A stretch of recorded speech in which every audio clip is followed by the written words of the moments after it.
大家好，我是谢雷。为什么我们苏州评弹近40年都没有再出过流派呢？甚至不单单是评弹，全国各地几乎所有的剧种这些年几乎都没有再出过流派，原因在哪里？经常有粉丝给我留言说，现在剧场造得越来越漂亮，演员服装越来越好，舞台设备也更先进，甚至不需要手抄脚本，现在电脑都可以打。为什么现在条件好了，反而出不了流派，出不了艺术？那今天小刘就来给大家分享一下我内心的2点看法。我认为现在苏州评弹出不了流派的最重要的一个原因就是演出收入形式的改变，我认为这一点是最重要的。大家可知道古时候演出叫什么？叫分成演出，而现在叫包场演出。什么意思？差不多在80-90年前吧，上海南京路上有18家评弹书场，当时演员去演出，包括我太公的时候，都是分成，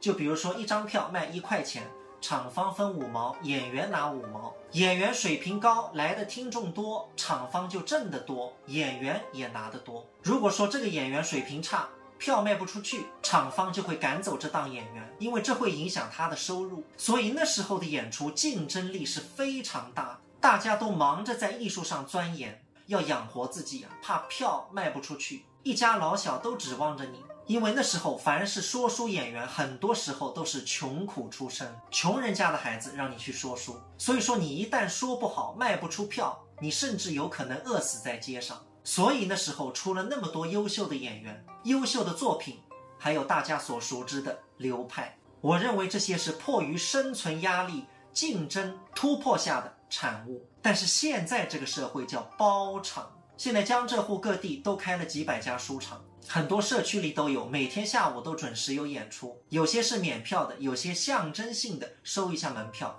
，2块钱一张，3块钱一张。现在的评弹基本就是这样的演出形式，下午1点钟到书场了，开始演出，下面坐500个人和坐5个人，你拿的工资都是一样的。换言之，你人做的多，收入也不可能变多，听众来的少，你也不用担心生存压力，所有的一切都是有兜底，这就是包账演出。所以我也和身边很多同行都有过交流，就现在的演出很多时候都像打卡上下班，就没有什么动力。试想现在如果有2家书场，就隔500米，一家今天是50个人，一家今天5个人，但是2档演员的收入是一样的，你说还有什么动力呢？还有什么竞争力？自然艺术上就很难再有突破。古时候就不一样了，如果2家就仅隔500米，像那时候南京路一条南京路18家书场，如果这档水平高，听众被吸过去，那么这一档演员的收入就高，自然就有动力。而且还有一点，就是现在的社会条件好了，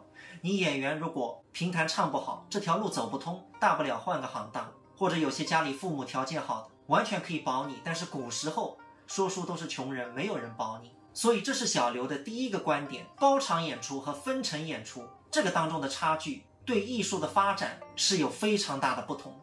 第二个观点，刚刚那个观点是演员身上的，接下来第二个观点是听客身上的，就是古时候娱乐活动较少，没有电影院，没有电视，没有手机，没有游乐场，那时候大家消遣的方法很单一，无非就是下午去书场里喝杯茶，听听评弹，听听戏，或者那种大院里听听相声，无非就是这样消遣。但是现在可大不一样了，现在娱乐活动太丰富了，很难有人能静下心每天下午去听评弹，所以说资深的听众少了，那很难再捧出我们俗称的角，那么这个角